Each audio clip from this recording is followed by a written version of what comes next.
Mhm. There's stakes are kind of too high. The money's too small to be making a lot of mistakes to be wrong. And so if somebody has feedback that's going to make this better, is going to do a better job. I Mhm. want that. And if that means that I was Mhm. wrong, fine, because what I ultimately get to in the end, like I want that to be right.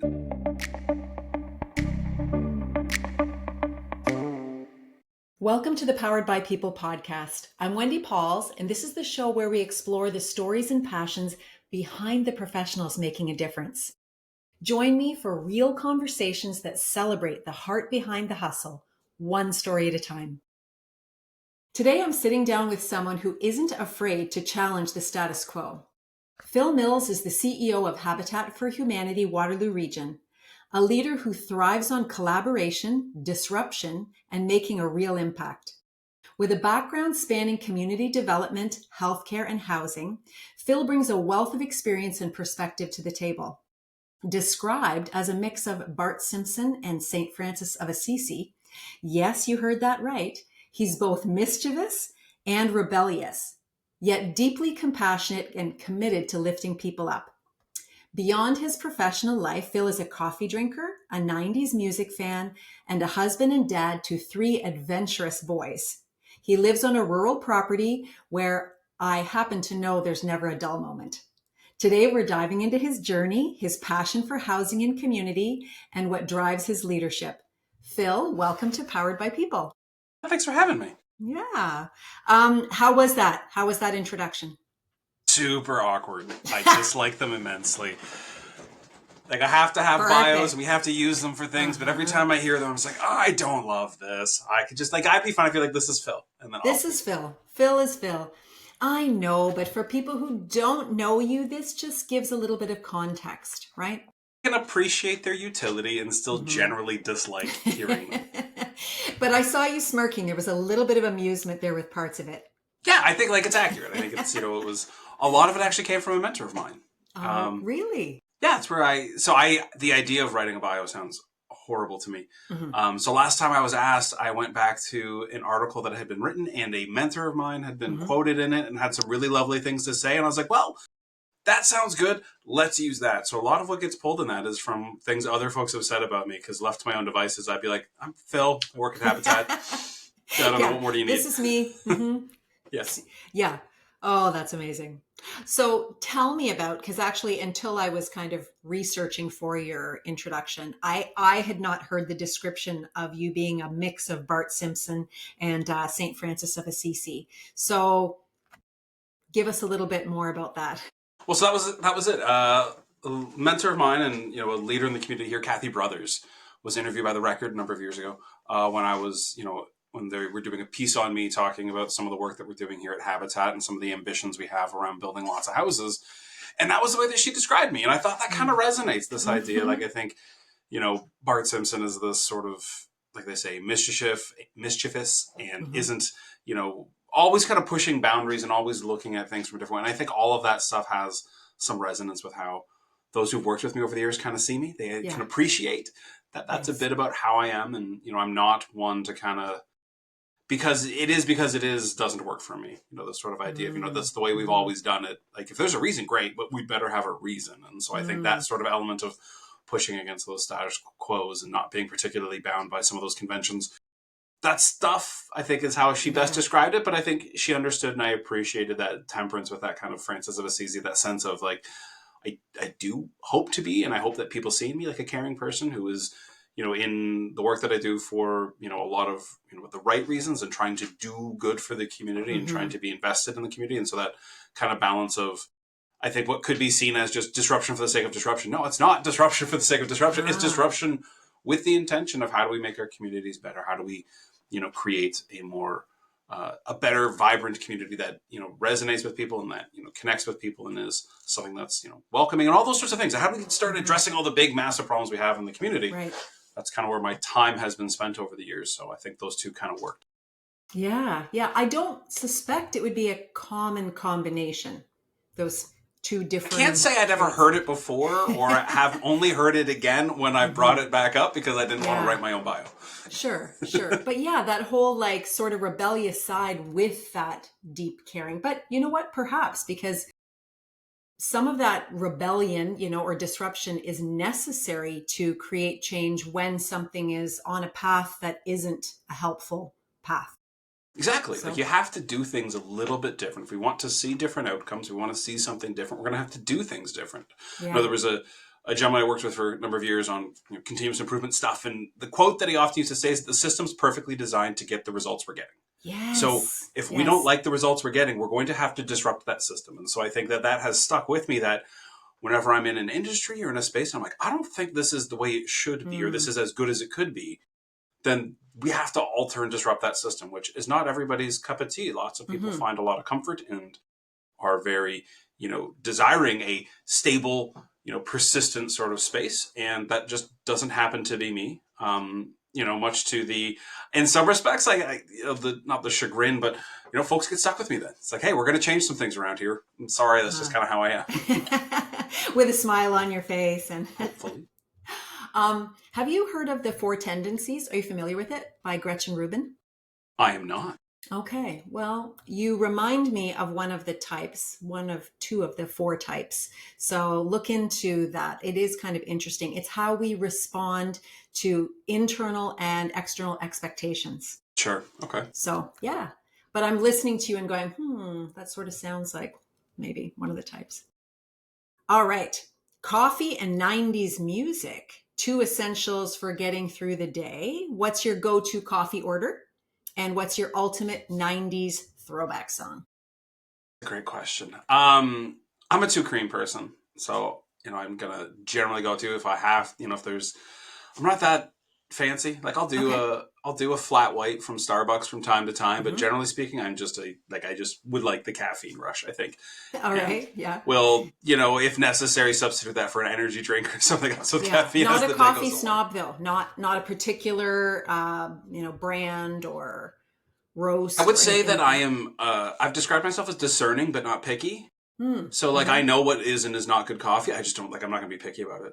Okay. It's the same Mm-hmm. thing. If somebody hands me a Mm-hmm. coffee and it's a Maxwell House, great. I'll drink it because I really like coffee and I want coffee. I also Yeah. know Yeah. Yeah. this is bad coffee, and Sure. so I'm just not going to be Yes. picky. So discerning but not picky is probably the best way. Yes. Okay. Um, You're who I heard that from. I have used that and I'm like, that's a philism. I think we were probably talking about beer. To be honest, is where that came from, not Yeah. coffee. But Yeah. I use it in a lot of spaces. Yeah. Or food. Yeah. Or food. Yeah, Yeah. Like a potentially hot food. dog can be great if you're That's just, exactly right. expecting a hot dog. Yeah. Pizza is great in a lot of different forms, and sometimes like this is bad pizza, but pizza's still good, so I'm happy. Totally. Diner coffee in a diner is great. I don't want it, in a nice cafe, but hey, Exactly. It's yeah, all about expectations. it absolutely is. Okay, 90s throwback song. You got That's one? such a good question. I listen to too much 90s music in a lot of ways. I think um, what's going to be the best sort of one that kind of resonates? I don't know. That's such a good question. And now my mind has gone blank as I'm going through. Like, I Mm-hmm. have a highly curated kind of 90s alternative playlist Mm-hmm. that I Do you have a listen to group? all What the about a time. group? You know what? I'm just blanking now. That's such a, Okay. which is Mm. not normative for me. Mm-hmm. Mm-hmm. But Well, yeah, it I don't might know. it might pop back later, and you can just I let us know then. absolutely will at some point as we're Okay. talking. I'll be like, Yeah. oh, that was the one that should have come. Yeah. Absolutely. All right, let's circle back to your living on a rural property with three adventurous boys. What's Mm-hmm. a typical, if there is such a thing, weekend for your family? What does that look like? A typical weekend. So we're in the winter season right now. So I got three young boys. They got a lot of energy. They need to go do things. So right now, what we've got them through the winter and is they're engaged in biathlon and cross country skiing. Oh, So okay. Mm-hmm. Saturdays are spent at they are spent. This is also the benefit of kids who have long term or long activities. They are at and Mm-hmm. go Yeah. practice and train for biathlon and skiing. So Saturdays are a lot of out on the range or waiting in a chalet as they're out skiing about. So there's a lot of that. Mm-hmm. And when we're not Mm-hmm. doing that, then there's always the farm stuff, right? There's lots of things because I don't Chores. get at it a lot in the evenings. By the time we kind Mm-hmm. of finish everything up and it's gotten dark. And so I think there's a lot of there's always just something. I think that's kind of the nature of a farm, this nature of a rural property. There is always something that Mm. needs a quick look or to do that. And this time of year, but a lot of snow that needs blowing. So Yeah. like there's a Yes, bit of everything. exactly. So I think a lot of Yeah. that kind of typical weekend is we got the boys out doing an activity because they were trapped inside the other day because they didn't have anything to go. School Mm-hmm. was closed. They weren't out and about, and it was just like later on that night. My eldest came down. It was like 10:30. And he came Mm-hmm. down from his room. He's like, I just can't sleep. And I was like, you didn't do enough today. Like, you haven't burned any energy. And he's like, Ah. no, you're absolutely Mm-hmm. right. I just sat on the couch all day. And he's just like, he was just vibrating still with energy. And so I think Mm-hmm. our life is often centered around how do we get out and burn that energy. So Yeah. we're active. We're out doing a lot, Mm-hmm. in as much as we can to kind of originally because it was to kind of burn energy, but also like that's just the nature of who my wife is. Like there Yeah. is not Wonder where they get that from. exactly like there is no sitting, there is no not, there is only doing, and so that's just Mm-hmm. kind of the way that she is. So our life is kind of centered around we're out, we're active, we're doing stuff. It's lots of outside time, but again, Mm-hmm. that's great with a bit of space that it burns the energy for the boys, and it's never hard to find a project or an activity around a farm. So there's always a lot of that kind of stuff. That's the bulk of our weekends is, if it's in the summer, it's hiking. We're hiking and biking. In the winters, we're trying to do cross country skiing or blowing snow. And there's always then, like I said, those farm chores, whether that be moving Yeah. cattle, herding sheep, putting up fencing, moving fencing, all of those sort of bits and pieces, moving hay bales, like all of that stuff is Yeah. always there. Yeah. So there's always something to do. Do they ever successfully, burn off enough energy and It like doesn't feel like actually? it. It's I kind know. of, I was thinking maybe not. it's almost like that idea of like a person being too full and they're like, hey, would you like some dessert? They're like, well, I can have some dessert. Like Sure. if given the Yeah. opportunity, there seems to be a boundless well of energy that they could go back to and Mm-hmm. start using. Yeah. Well, maybe some of this disruptive energy you have could be focused on how can we harness the energy that they've got and, use it ourselves, right? It's not quite as limitless at this stage of life. I certainly don't have. That's not, isn't that part of getting old? I guess that sense of like, wouldn't it be nice to have the limitless energy you've seen all these little people that are just, man, I could get a lot I done if I know. had that. I But know. Yeah. nope. Nope. Nope. So there, you can Sorry. work on that in your spare time. See if you can figure that one out. Let's take a look at your career journey for a moment. So, your background spans multiple sectors: community development, healthcare, housing. What's the common thread that connects all of these for you? I think it's people, right? Like they're centered around people, and specifically, people who would benefit from some support. How do we kind of connect with people? How do we engage? How do we support people who for a myriad of complicated reasons need some support, need some help, Hmm. could benefit from that. So when I was doing community development work, we're working with folks who are experiencing poverty, and the reasons folks were experiencing poverty were pretty broad. There's Hmm. lots of reasons why, and lots of implications around those sorts of things. And so when Yeah. we were doing the community development work that was around, making sure we tried to do stuff to make sure that young people and kids who were in homes that were experiencing poverty still had some of the access to things that others didn't have. So whether that be, for good food or that be recreation opportunities, leadership development, all that kind of stuff. Mm. We wanted to make sure that they had those opportunities like everybody else. And so that was through subsidies and programs.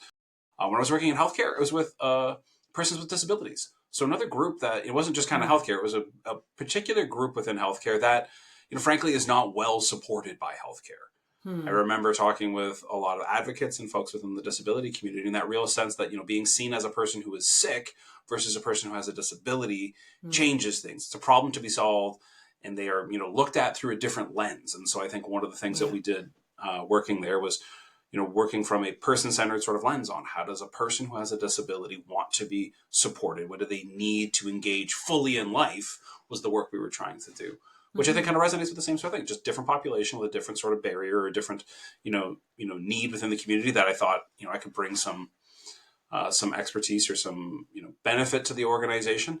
And then from Hmm. there to housing, same sort of thing. Like housing's a crisis right now, Mm-hmm. impossible. And there's so many people. And again, for so many through no fault of their own. It's not like we're Hmm. talking about, my expertise and my time hasn't been spent necessarily with folks who are kind of in tricky situations because of complex, it's complex social systems that have put them there. You think about why poverty exists is a complex social system.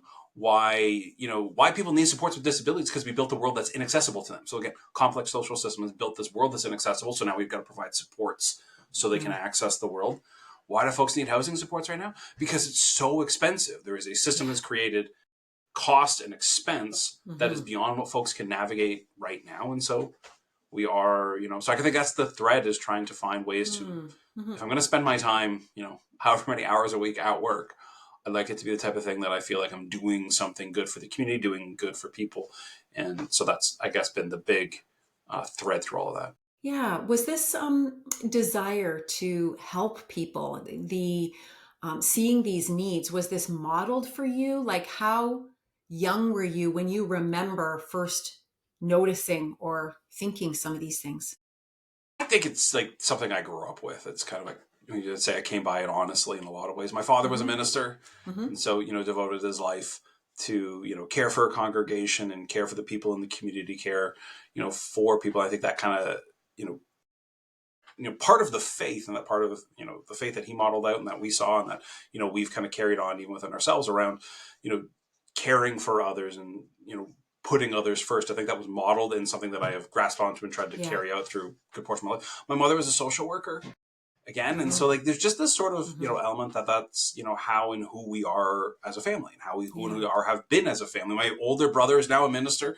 My younger brother works in housing, like that's just, or, so it's just this idea that I think that's kind of how we were, trained, I guess, or we were taught to be. Like, that's what part of being a part of our family was, that we were, caring people who cared about our community and cared about others. And so when those values got instilled, this became the natural sort of way that actioned out. When I became an adult and was looking for something to do, the idea of something that wasn't, values based was never going to resonate. Like I was never going to be able to do that. It wasn't going to stick long term. I would feel, I think, I wouldn't feel fulfilled in the way that the work that I do now, I think, fulfills that sort of sense of purpose and sense of who I am. So that's what's kind of gotten me there.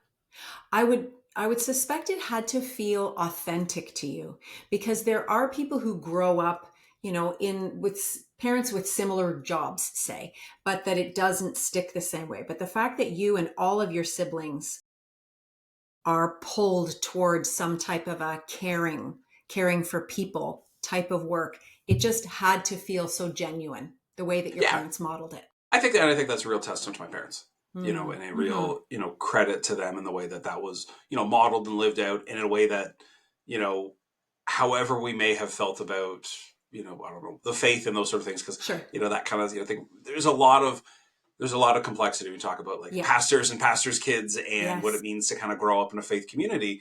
Yeah. But that whatever complexity there was with that didn't then, hinder that sort of sense of community and caring. Like those things were, that was embedded enough and shown to be valuable enough that even if, your sense of connection to church may have changed, people were like, we were all still like, this is important to us. And so as my sort of sense of connection to church has ebbed and flowed over the years and changed, I'm still involved in a faith community, but it has been, something that's ebbed and flowed. That sense of this is still right and important has never kind of changed. And so how that gets lived out in action may be different, but that wasn't ever something that dissipated or altered. And so I think that's a real kind of foundational part to my parents instilled in us at a young age. And like you said, in a way that stuck.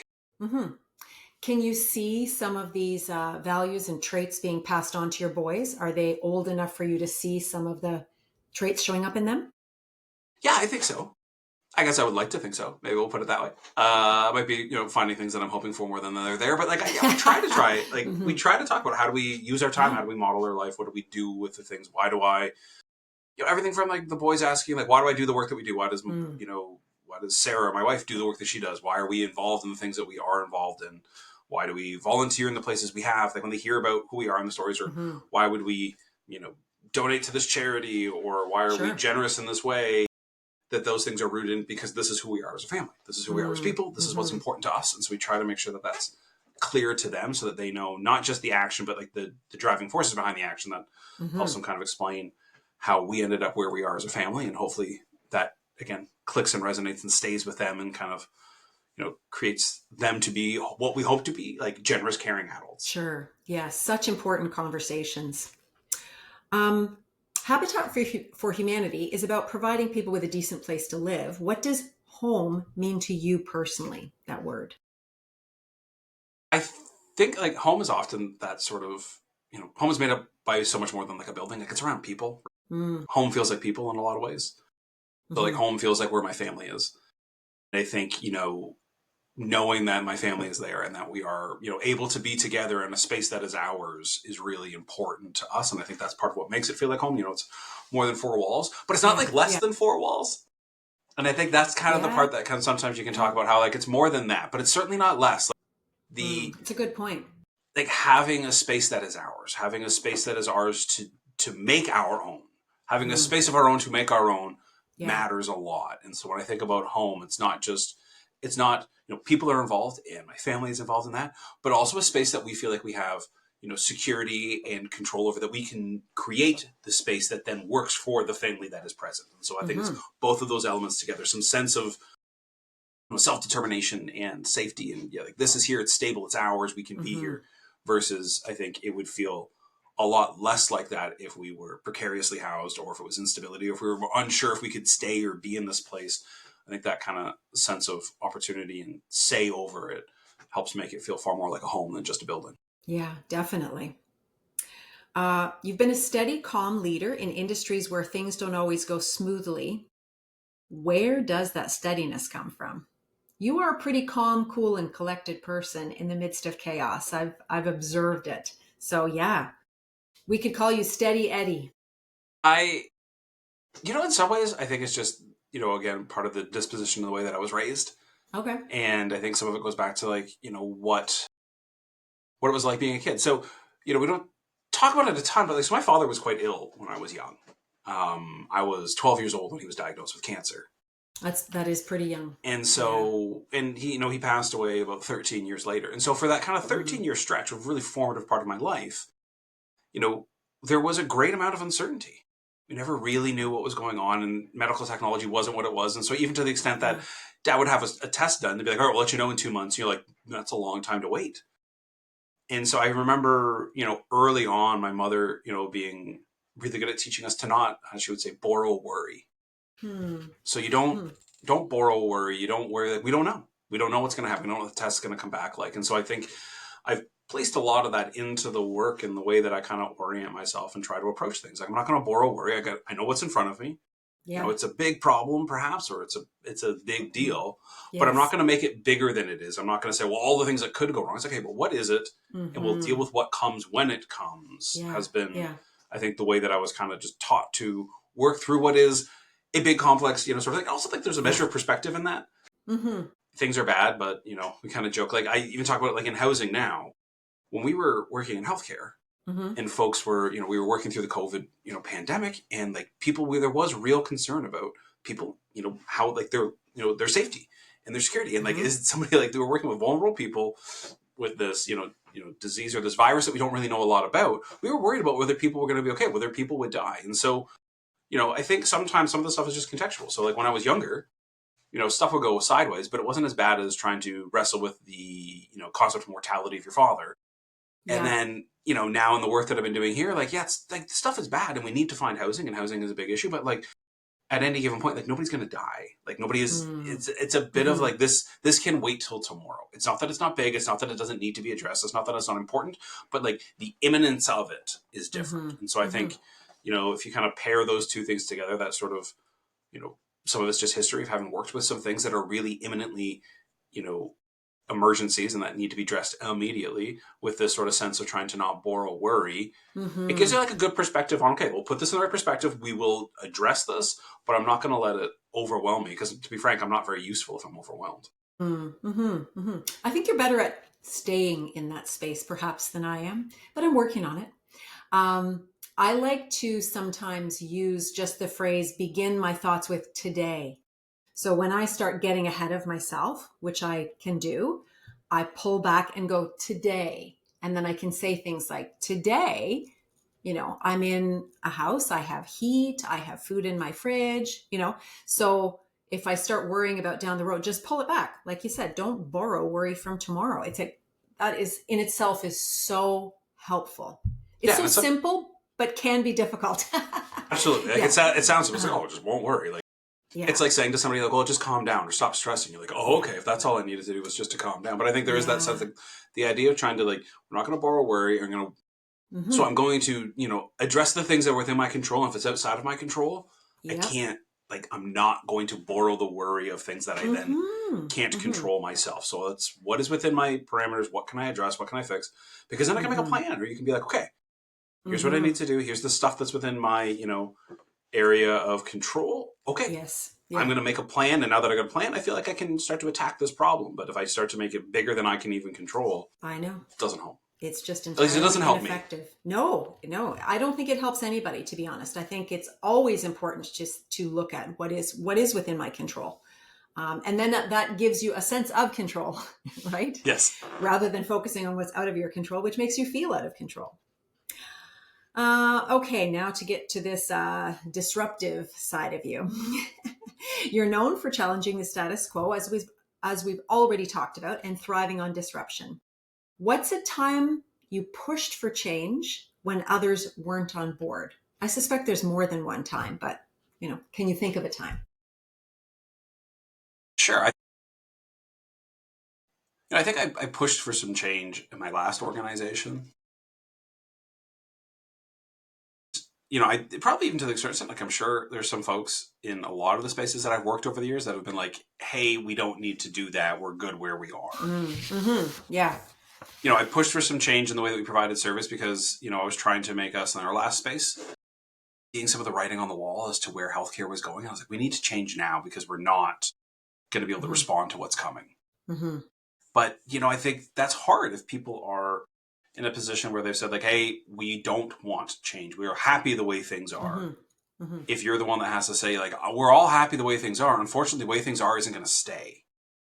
And so sometimes you have to kind of make the tough decisions. I've also, kind of said, in a lot of my leadership sort of spaces over the years, that, like, to a certain extent, I have a shelf life. Okay. Say more about that.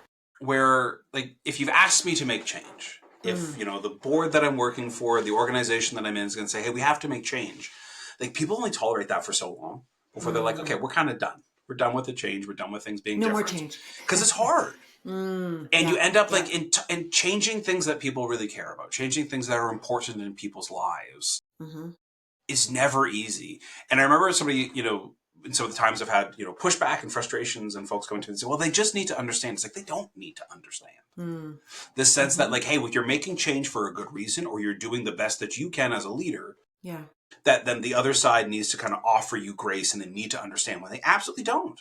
They have to worry about their perspective, their space, and in their mind and in their world, this change isn't for the best. And it might be like, yeah, this isn't for the best for you personally, but it could be, in a global sort of sense. I almost think about, like, to tie it to something like housing, think about, like, NIMBYism as functionally this, where you're going to say, like, I need them to understand. They're like, yeah, I can appreciate why somebody might not want a giant building in their backyard, but we as a community need more housing. And so at a certain point, it is the responsibility of the leader to say, like, I have to make the hard decisions. You have to do the things that may not be popular by everybody, and to have to say, like, you have to have the broader vision of, yes, all of these other things matter. So it is important. I'm not going to ask you to understand. I'm not going to expect you to come on side because, yeah, this isn't necessarily better for you, but we all need this. And so off we go with that. So I think there is that sort of sense that, when you're making hard decisions, when you're being disruptive, you have to be comfortable with the fact that, like, people aren't going to like you. And that, like I said, if you might have a bit of a shelf life where you can only make so many changes before folks say, we're kind of done with that. We need a different face. We need a different, we need a different voice. We need a different approach to this, because that stuff, like, being disruptive is disruptive. And people don't love being in a disruptive space, and they don't love it for long periods of time. And that's okay. Organizations can't handle that. People can't handle that. But, knowing that's a bit of who I am means that, maybe I'm not, I'm certainly not going to be somebody's, an organization's CEO for 25 years, because there's just too much change and be too much disruption. It's too hard. And that's, I know that about myself. And I think, people that I work with understand, there is that sort of shelf life. Now, how long that shelf life is, it's up for debate, and how comfortable an organization is with, change. But I think that's always kind of been part of how I am, is that we're going to make the changes we have to make, even if they're hard, because in the end, it'll be better. And if making the hard change means that, like, people are kind of done with me at the end, great. I hope I hand off this, this program, this service, this whatever, to somebody else in great space, so they don't have to do the hard stuff, because somebody's got to make it. Yeah. I mean, I've read a bit about, I can't remember all the phases, but different organizations, there's a person who's the starter, right? There's a person later who's kind of that maintainer. And it sounds like, yeah, your strength is creating change and bringing people likely through some change. So it's an important role, but not necessarily the role that is going to be, like you said, 25 or 30 years. And To be frank, if I'm left to my own devices for too long, I might start breaking things that don't need breaking. Like there's that idea, interesting. like if you want to Yeah. be disruptive, and it's just kind of my disposition, the way that I am. Mm-hmm. Okay, that's great. But if you get everything working in the right order, to it, like using kind of the way you phrase it, Yeah. best to hand things off then to a maintainer. Hey, take Yes. away all of the baggage of being like, that's the person that ruined the program that I love. Yeah. That's the person that changed everything that was fine and they broke it Mm-hmm. all. Okay, this is now working. Let's hand that to a person who's really good Mm-hmm. at keeping things working. But Yeah. after the change has been, versus saying, I'm going to change everything and then I can just like, I'm going to keep trying to change things. And at a certain Mm-hmm. point, there is if it's not broke, don't fix it. Okay, I might have fixed something and then break it again, trying to just kind of keep being what I Sure. am. And so Yeah. it's, I think, is knowing your strengths and knowing where your best Mm-hmm. assets are. Because if it comes to, just kind of steadily plodding along Mm-hmm. bit by bit, I'm just not good at that. So, Mm-hmm. you should So find somebody who's good at it. who keeps you like in check, or who do you get counsel from? Because as you said, like you could just be looking for change, creating change. But obviously you need a certain number of people on board with you to move forward with an idea. So who do you bounce things off of? Who gives you the tough feedback? So I think everybody kind of has their community, right? Their cohort of folks that they kind of go to. So there are, other leaders in the community I know well, and I'll kind of check myself, being like, am I losing my mind? Like, am I making sense? Is this a Yeah. good idea? Like to try So do and you seek test? it out? Do you Yeah, seek out? absolutely. Okay. So they don't necessarily have to come to you and go, Phil, you're kind of. Like if somebody came to me that I trusted and that the opinions at value, and said like, hey, are you sure? I would totally take that, and that's something I would try to be really reflective. Yeah. I have worked really hard over the years to make sure that I am responsive to feedback, and that for Yeah. those that are in a position, especially like when I think about my work, I always work with a board. At Okay. Arlington Mm-hmm. Charities, I work with a board. Mm-hmm. So being really responsive to them, because if they come back and say like, hey, are you sure? Mm. Because I'm not doing this on my own, Mm-hmm. right? If I Right. make change at Habitat, Yeah. there are, a board of 15 people who Mm-hmm. I am doing that with and for. Right. And so are they on board? Are they comfortable? And to know that if I create change that creates problems, or if there's going to be, Mm-hmm. rough waters ahead, like they're going to hear about it too. So are you ready for this? Do you want to do Mm. this with me? And so if one of them comes to me and says like, hey, I'm not sure, that means a lot. I have to be Mm. really mindful of what that means, because I haven't done my due diligence to get everybody on side and to understand the why, or maybe I've missed something. Yeah. And there's something that I'm not seeing in that. And if it's not them, it's friends and family and other colleagues, so other CEOs that I've met over the years, to say like, hey, have I lost it here? Is this making sense? This is what I'm seeing. Am I Mm-hmm. missing anything? And then there's those people in your life that know you well enough that they're like, hey, how's work going? You start explaining, they're like, are you sure that sounds like a terrible idea? You're like, well, That does when you not put it sound like good. that, so I think it's having those people that Mm. that are trusting enough and that you trust enough, that their feedback comes from the right place, and their feedback is coming from a place of like, your benefit, versus like that makes it simpler, right? You can trust what they're saying. Mm-hmm. Mm-hmm. I really admire that you do like seek out the feedback, that you're so open and willing to take it. I am intellectually, emotionally, I'm not quite as good at it.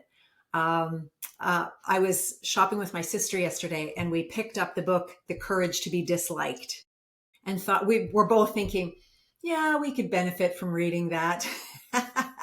I suspect it's something that I'm not going to say it comes easy, but you've worked on that, and you have courage to be disliked. You have to create the kind of change that you're talking about. Yeah, it kind of comes with the territory, and Hmm. I don't know, like maybe I don't know if this makes sense, but like my willingness in some respects perhaps to seek out other input and those sorts of Hmm. things, like at a certain point, like I think I would just rather be right. Mm. And so like that matter, like I want to be right, I want to do the right thing, I want Hmm. to make the right Mm. choice. And so I can't be afraid of other information. I can't be afraid of being wrong personally. Being like, look, if somebody has good information, Uh-huh. That's do good. do I want to be like, do I want to be mine, or do I want to be right? And Mm. I am not Hmm. that, like, to a certain extent, I think I'm not that worried about where the idea comes from, or where the feedback comes from. I'm Hmm. worried about getting this right, because when you think about charities, I don't Yes. have a lot of extra resources. I don't Yeah. have a lot of time and space, to be honest, to be wrong. Mm-hmm. There's stakes are kind of too high. The money's too small to be making a lot of mistakes to be wrong. And so, if somebody has feedback that's going to make this better, is going to do a better job. I Mm-hmm. want that. And if that means that I Mm-hmm. was wrong, fine, because what I ultimately get to in the end, like I want that to be right. And so I'm just more So open good. to that. So I don't know if that just comes back from some sort of like a different sort of driving thing. Like I Mm-hmm. want to be right, or I want Mm. the answer to be right more than I personally need to be right. And so like I'm fine Right. being Yeah, yeah, wrong yeah. if I Mm-hmm. get to the right answer. The right answer is what matters more to me in the end when we're talking about Mm-hmm. complex questions. Mm-hmm. So I'm open to the feedback if I've missed it. Like tell me I missed it. Tell me where I'm wrong so that I can go fix this before I get too far down. Yeah, this is why you're a great person to have conversations with, because you don't mind somebody bringing an opposing view, and I would say actually beyond don't mind. I think perhaps you even enjoy it. If I'm wrong, I want to know. Like I Mm, want to know that I'm yeah, wrong because like who wants to go around doing things that are wrong, right? Like if I'm making choices, making decisions, I yeah. want to know that I'm right. And so if I'm wrong and somebody can help me, like I want that information. We need this in the world right now. Let's all just channel this trait. I need to take a breath for a second. I'm going to drink some coffee then. Yes, have a sip. Have a sip. All right, let's talk about some of the philosophy. So you've served on multiple boards and advised on governance, corporate culture, strategy. What's a lesson that you've learned that you think more leaders need to hear? That's a great question. I think that there is a real, we're kind of circling back to what we were talking about just a second ago. Like, I think there are a lot of leaders who need to be right. Mm-hmm. Mm-hmm. And so they don't receive feedback well, or that when somebody says, hey, I don't think you're doing a job, like this thing is wrong, this needs a change. I think a lot of folks can take that really personally. Mm-hmm. And I think finding a way to not do that, like finding how do you not make these things bigger or more personal than they need to be. So as a leader, like part of that is a bit of a thick skin, Yeah. Yeah. and you have to be willing to be more, to the extent that like if a mistake is, if a mistake's made, if we do something wrong at Habitat, but let's say I didn't do something wrong, let's say somebody did something wrong who was affiliated with Habitat, I got to get up in front of the community and say we did something wrong. Like I'm the face of that. And Yeah. so how Yeah. do you Yeah. become comfortable with the idea of that Mm-hmm. sort of a thing, that you have to just kind of sometimes take that ownership and be comfortable being wrong, be comfortable with mistakes, be comfortable being the Mm-hmm. face of those Mm-hmm. mistakes, Yeah.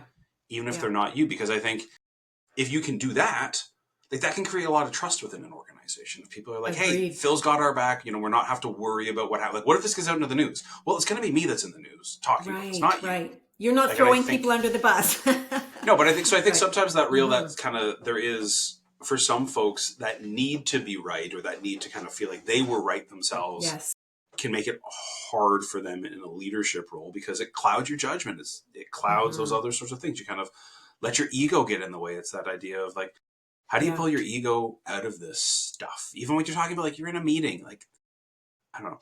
I often kind of joke like I don't worry about making sure folks know that I'm in charge, Okay. because like I know that I'm in charge.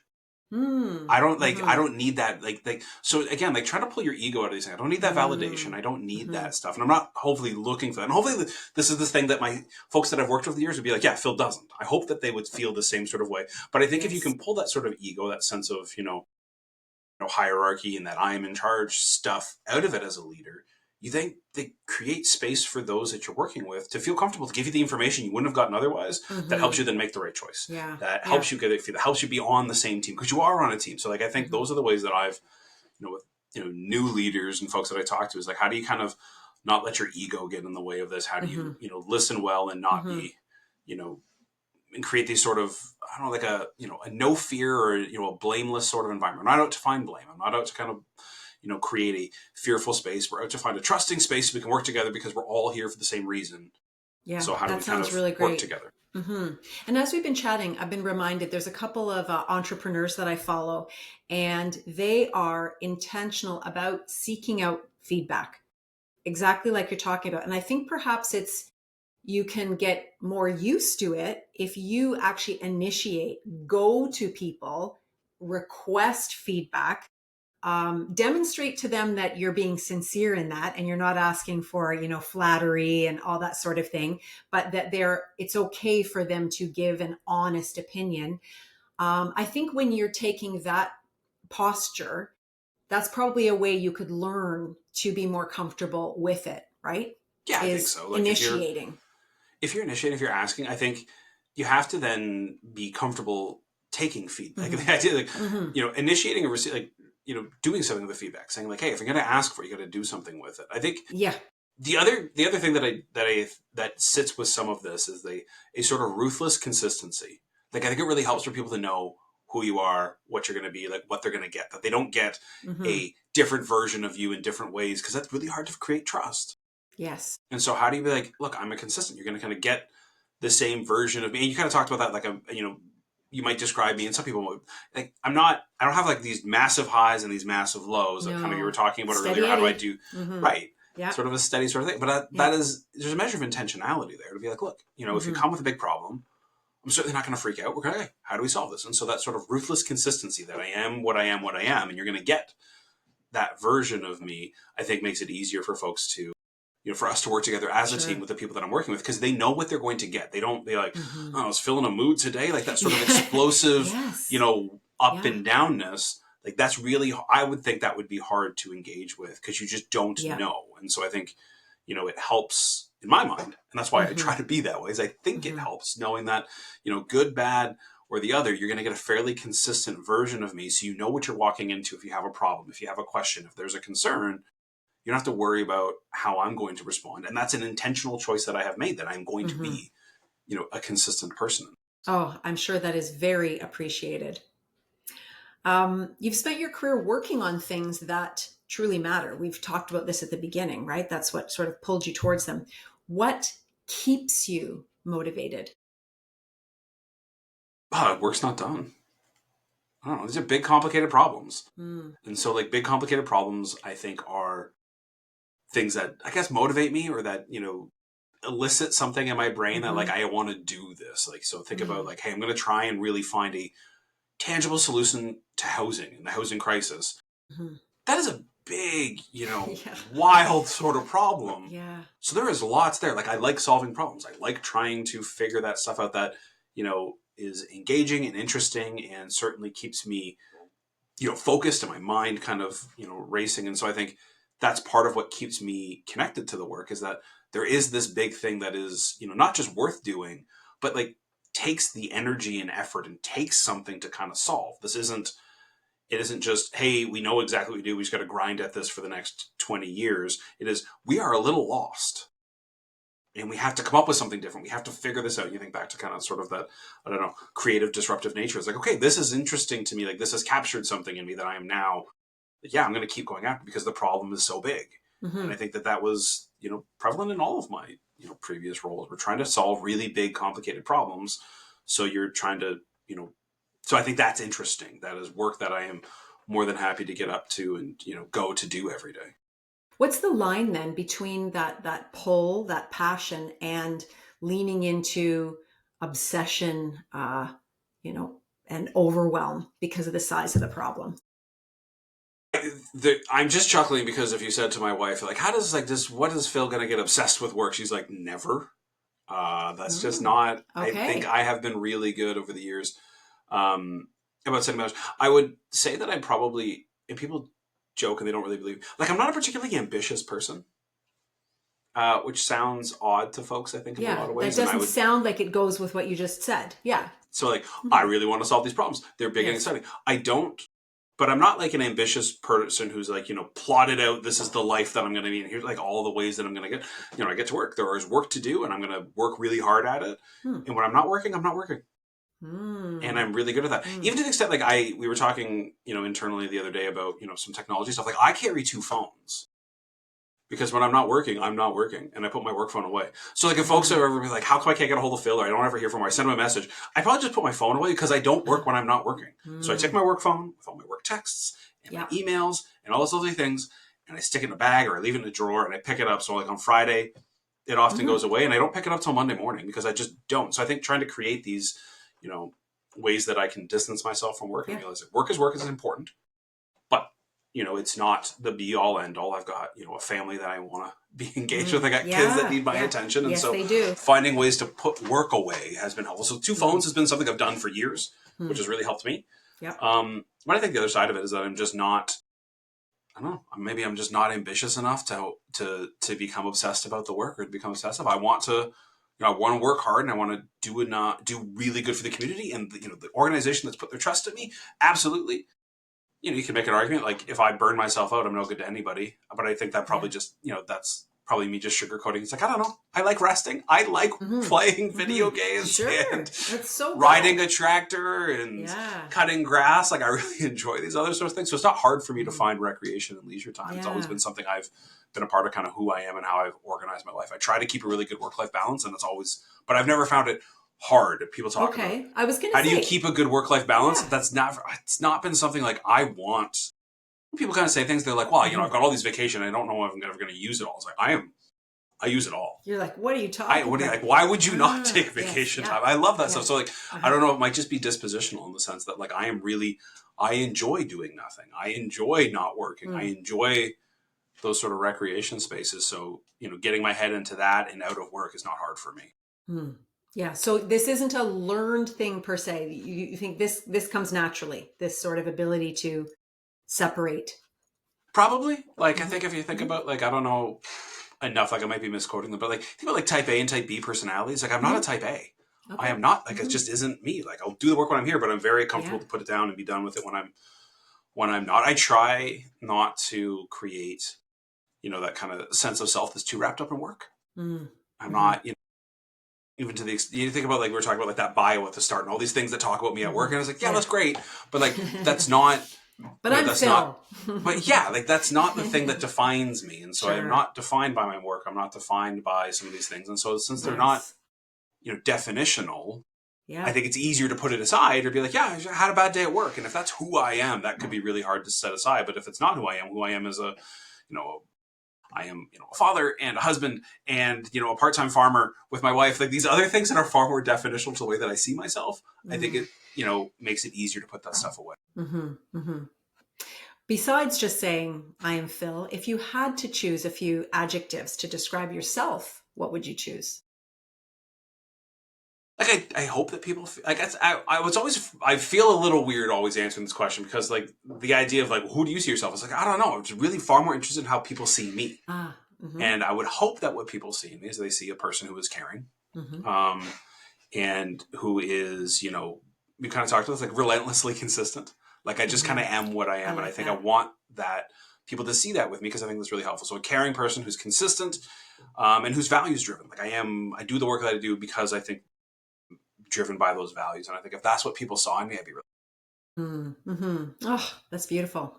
Is there anything, I do have some rapid fire questions I want to get to, but is there anything that we haven't talked about yet? You personally, Habitat, that you would like us to chat about? No, I think we hit it. I did come up with a 90s song that runs through my head. Yes, do tell. There's this band called Sister Hazel, and they sing this song called All For You. And that one, like that kind of is the quintessential sort of, to me, the type of 90s music that I grew up on and loved and that I still listen to all the time. And it makes me sad that it's 30 years old because, man, does that make me feel old. Right? I know. Like, it feels like if you say that, I'm like, oh, like 10 years ago.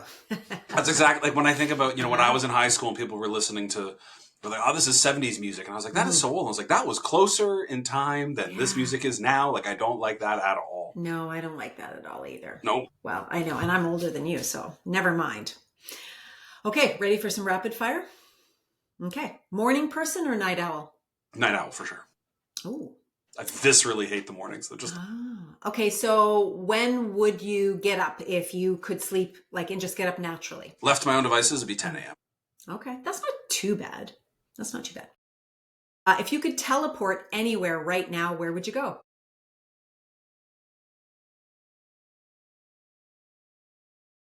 Home? Like I'm at the office? I am a homebody in a lot of ways. Like I just kind of am. I don't have this... My wife loves to travel, the sort of travel bug. Like it just never... Like I like being at home. I am that way. Yeah, and you wouldn't have to deal with traffic, driving, bad weather. Oh man, that'd be lovely. Okay. What's a book, podcast, or movie you'd recommend? Book, podcast, or a movie that you would recommend?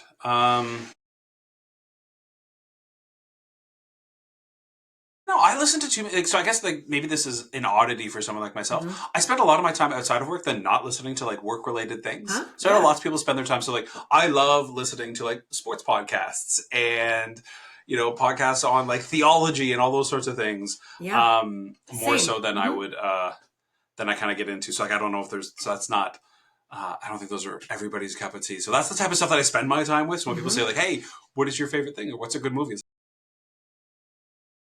Guys debate who's the best football player ever or something, which isn't necessarily a great use of Sure. time. Yeah. So Yeah. Interesting.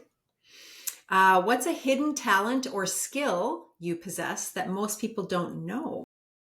I am an excellent machinery operator. Ooh. So when it comes to like equipment and those sort of things, I'm Yes. really, really good at. So whether it be like driving a tractor or a skid steer or any of those sorts of things, I'm really good at using equipment. That We comes in just handy at home. It comes in Yeah. handy. I think it's probably because of like years of video games that like using like the buckets and the all of the levers and things just kind of comes more naturally to me. But I am very good at driving big equipment. Very cool. Yes. And you just never know when you're going to need to do that. If you weren't in your current profession, what's a job you'd love to try? Oh, it's a great idea. I guess there's a part of me that would love to try farming full time. My wife farms and I kind of Mm, dabble, and there's something mm, about it that I find really interesting. On hmm the other side, it seems like a lot of work. And you're not that ambitious. And I'm So, not just not that ambitious enough to keep up with it. There's another side of me that seems like I'd always like loved the idea, and I think it's probably like highly romanticized of being like I don't know, like a waiter at a small coffee shop or something, or just like mm-hmm. chit chat with the same people every day. Like there's Yeah. something of again romanticized probably about Yes. just the people coming in and being known and getting to Mm. to see the same sort of people, but that complete lack of I don't know. There's like the responsibility, the pressure of that's pretty limited. Yeah. I think that's Yeah. always been alluring to me. Mm-hmm. Yeah. I can see that. What's a motto or mantra you live by? If your analysis is wrong, so are your solutions. Oh, so good. You've said so many things in here, like I really, think about really that a lot. great quotes. Really good stuff. Love that. Oh my gosh. Phil, you're so easy to talk to. Like the time I'm looking at the time and thinking, I need to wrap this up, but like easy 2, 3 hours, you know, no problem at all. But I won't do that to you or to the viewer or listener who's So that's like, probably far more for other people's benefit than is ours. I don't think anyone wants to hear me for exactly, that long. exactly. And that's where going to be one of those ones people listen to fall asleep at night, a Right. sleep story, if we're getting into Exactly. sleep stories. Listen to us drone on and we'll help you fall asleep. Okay, before we sign off, if people want to reach out to you for some reason, is there somewhere they can reach out to you? If they want to know more about Habitat, where can they get more information? Where can people find you? Sure. The easiest place to find us, so Habitat's website, habitatwr, as in waterlooregion.ca. You can find out all Mm-hmm. the cool things we're up to, about our projects that we're building, all of our Mm-hmm. kind of goals over the coming years, all the stuff we're trying to work on there. If you want to find Great. out more about me, best place to find me is on LinkedIn. Okay. I'm pretty Mm-hmm. easy to find there, and you kind of Just see your what we're name. up to. Mm-hmm. Phil Mills, you'll see Mm-hmm. it. It's pretty easy to find. That's where I would say most people. That's where lots of folks who are interested connect with me and kind of Yep. find. So that would be the two easy places. Awesome. Oh my goodness. This was fun. Thank you Good. I'm so glad. much. Thanks Yeah, for it's great. carving out time from your schedule. I know you've got a lot of big decisions to make. Happy to do it. Thanks for having me. All right. Talk soon.